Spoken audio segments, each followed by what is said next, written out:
The Idries Shah Foundation podcast. Practical psychology for today. Featuring the works of Idries Shah, narrated by David Ault. Welcome to the Idries Shah Foundation podcast. In this edition of the podcast, we will hear selections from Seeker After Truth by Idries Shah. This audio is made available by the Idries Shah Foundation. Part 4. Master and Disciple. Answers. A group of people who suffered from what is called confined thinking approached a Sufi. They asked him, "Why do you never answer questions in a simple and lucid manner, as we have been trained to do?" He said, "Because my work is to transmit what I have to transmit. Anything I say, and much of what I do, must follow that pattern. If instead I fail in my duty and do instead what you are trying to make me do, I become your instrument, not the instrument of truth." A passerby remarked, "But the last time you were asked that very same question in my presence, your reply was, 'Because I do not want to be like you.'" The Sufi raised his head and said, "If you would only dwell upon the two answers, perhaps you might see that the answers could seem different, whereas in reality they possess the same meaning." Present and absent. It is related of one of the great Sufis of Khorasan that he worked for long hours as a brickmaker, and when people offered him money he refused it. He also used to have long talks with people, encouraging them, and then was not to be seen for long periods, sometimes months on end. This confused the people who tried to learn from him. One day a man whom he had left on his own complained bitterly and asked for an explanation of his conduct, saying, "If I have failed to understand, tell me, so that I may again take up the path." The Sufi said, "I am afraid that I can say nothing to you about all this." This man talked to others, and they added their complaints to his, and gradually they began to lose interest in the Sufi, attaching themselves to all manner of frivolous and more exciting things. Some of them found themselves in the company of a venerable dervish, to whom they confided their disappointment. He said, "O luckless ones, he was working as a brickmaker because to take your money, raw and vulnerable as you were, would have harmed you, and he took on the harm, preferring to labor stooped in the burning sun for 3 pence a day. When he left you on your own, it was sometimes because his attention, through your own weaknesses, would have inflated you and made you worse. At other times he forsook you because he had to make supplications to ask that you should not die before he could help you. At other times he left you alone because people in even greater need than you were to be attended to.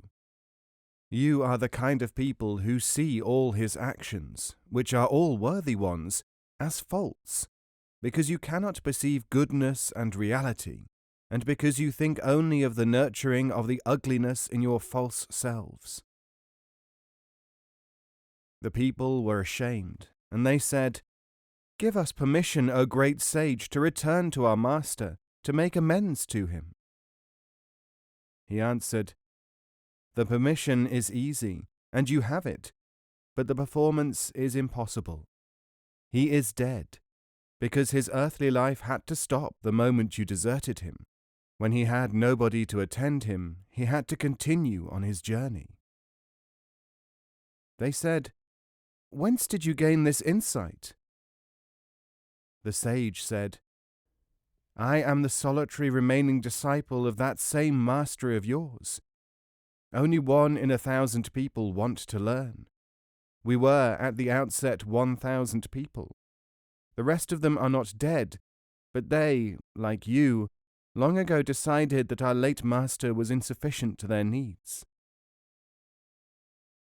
The consequence of this addled belief, born of the madness of the world, is that they are all still alive, and now more than proud of themselves is that they are all still alive, and now more than proud of themselves, and all of them are flourishing in the world, and all of them are doomed. Take care. There was once a man who wanted to become the disciple of a certain Sufi sheikh. In fact, he was not prepared to travel the path in the correct order of events, being excitable and greedy. He had, in fact, the characteristics which disable the majority of people from completing the journey. The sheikh, however, gave him a chance, since there was a possibility that he might see, through the consequences of his own flaws in action, that he would have to adopt a completely different approach and become calmer and more considerate. After some time, however, this disciple became quite frustrated with the sheikhs putting him into situations where nothing seemed to happen, and he decided that the teacher was therefore useless. So he cast around for some other teacher, one who would fit in better with his own assumptions about himself. Naturally, he found one. Now, this second teacher was nothing less than a maniac who hated the first one. When he had gained the disciple's confidence and inflamed him with promises of secrets and success, he said, "Now I shall test you. If you pass the test, you will be able to scale the greatest heights of spiritual understanding." The disciple begged to be tested to any extent. "Very well," continued the false teacher, "go and bring me the heart of your first master." The disciple, his head completely turned with the wonderful nature, as he imagined it, of the new teacher, went and killed the sheikh and cut out his heart. Overcome with excitement, full of greed for secrets and mystical attainment, he was running to the false teacher's house with the heart, when he stumbled and nearly fell. And then, as if from the severed heart which he was carrying, came the voice of the murdered sheikh, "Gently, my son, overcome your carelessness and greed." Measurement of loyalty. A certain Sufi teacher was surrounded by disciples, who crowded his house night and day. His repute was such that odes were written in his honor, from Alexandria to Samarkand, and the greatest nobles of the seven climes asserted that he was the pole star of the age and the greatest teacher of the earth. One day, in conversation with the king of Bokhara, the Sufi said, "Men have no loyalty, even when they think they have. While, for the maintenance of good social relations, one has to compromise with human adulation, there is really no such thing." The king, however, imagined that the Sufi was trying to flatter him by suggesting that people were not really his followers, and he said, "O dervish, vanity, self-seeking, and duplicity are marked in the inwardness of courtiers and others who surround temporal kings like me. But in the case of the sublime kings of the cosmos such as you, such people are not to be found. Only the truly devout follow you, for there is no material inducement for them to do so, therefore their expressed devotion must be real." The dervish said, "In this whole city, and amongst all the people who profess attachment to me, and through me to higher things, there are, to my certain knowledge, only 1 1/2 people who are not fearful or cowardly, if it were to come to a test." In order to test this unlikely theory, the king arranged for the Sufi to be arrested for blasphemy and to be marched through the streets under sentence of death as an example to the people. When the Sufi was arrested, not a single person in his entourage resisted. Crowds gathered as he was paraded in one street after another, but nobody raised his voice.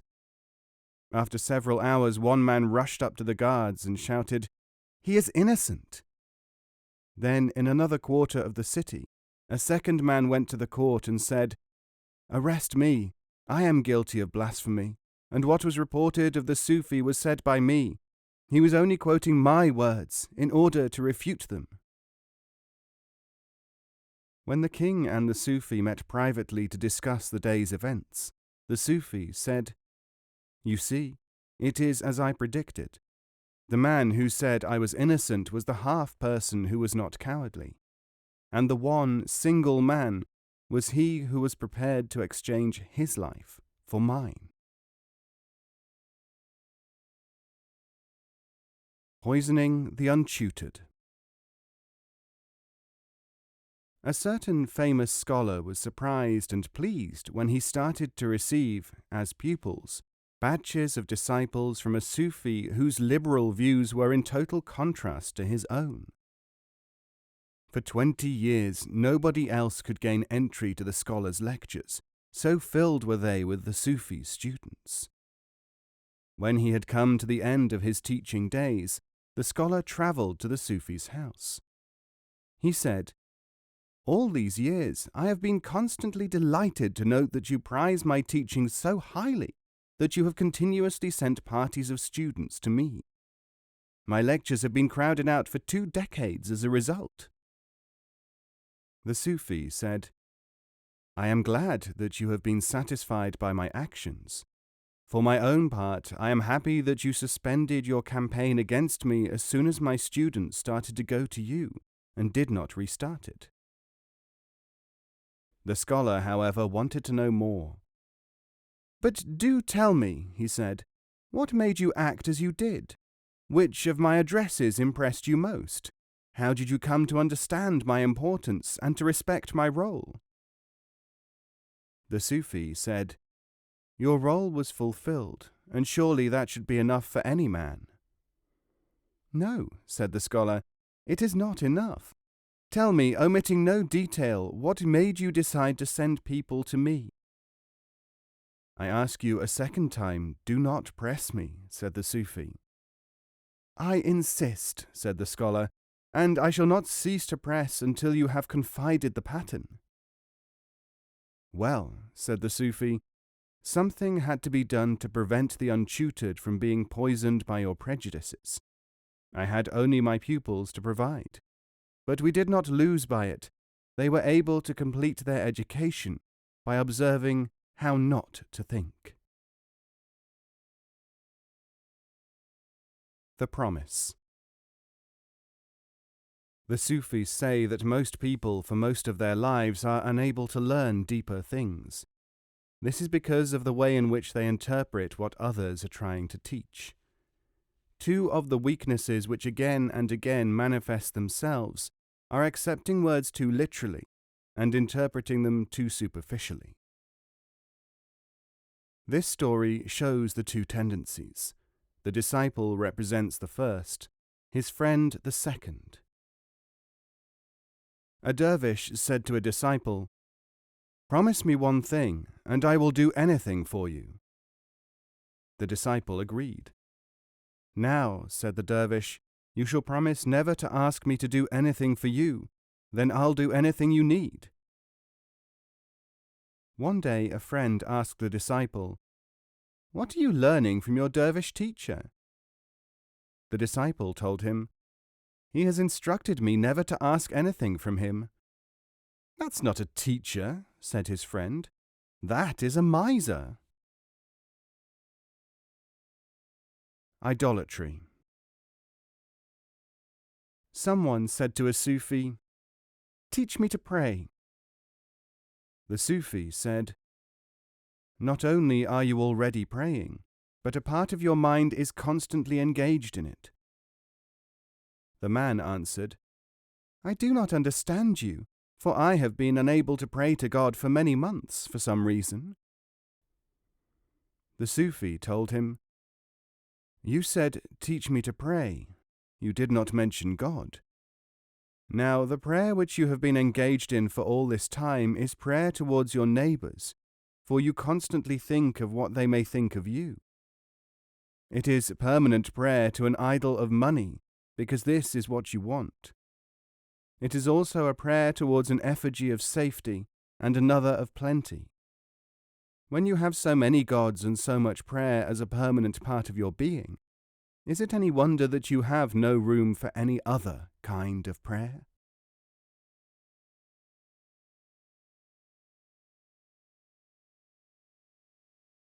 Understanding.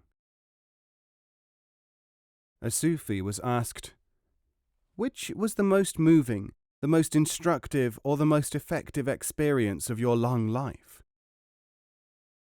He said, "The one which I shall now relate taught me so much about what I already knew but did not understand, that it is, for me, the lesson of all lessons. Before it, I was one of the learned ignorant, thought a scholar and thinking myself wise. After it, I was the one who understood." It was when I went to see the great sage of Chihiltan.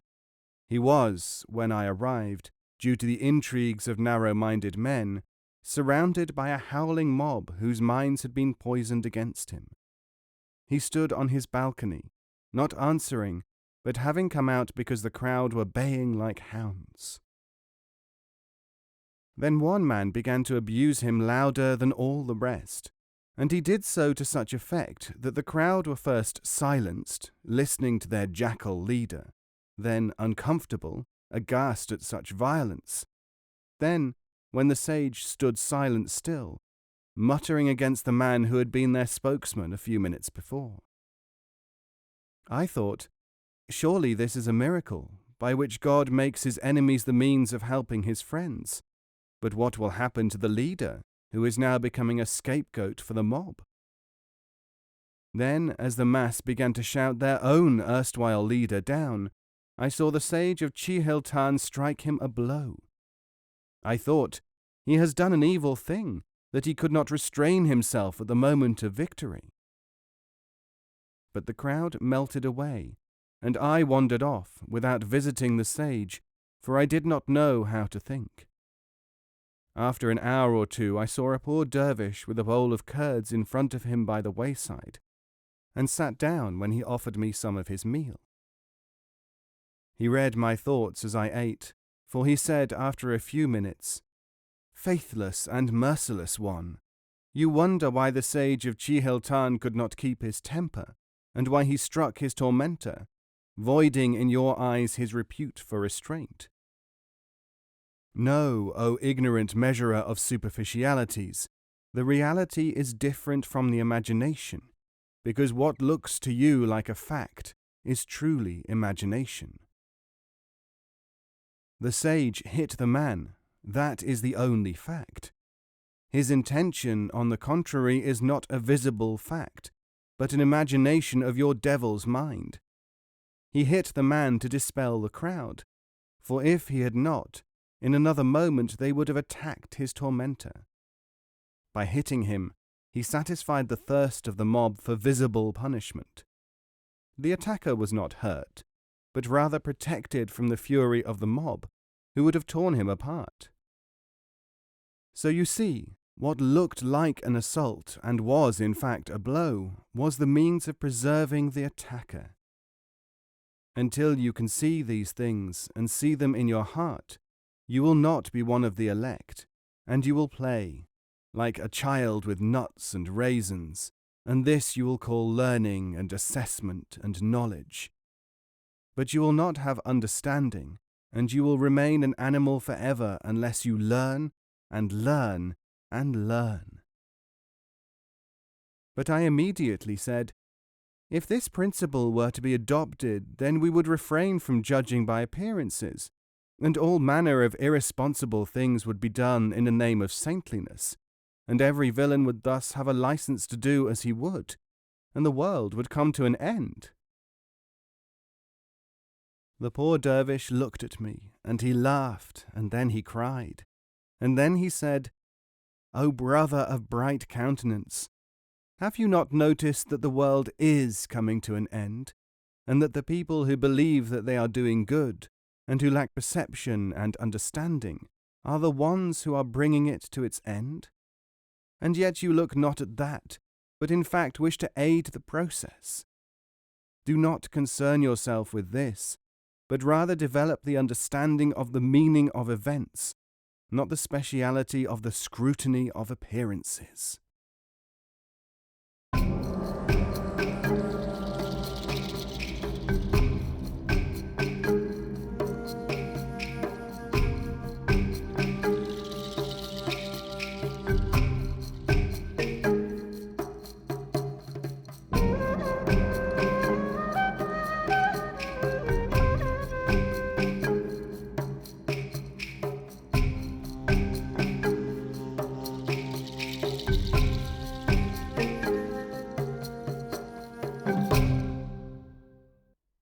This podcast is copyright 2018, the Idries Shah Foundation.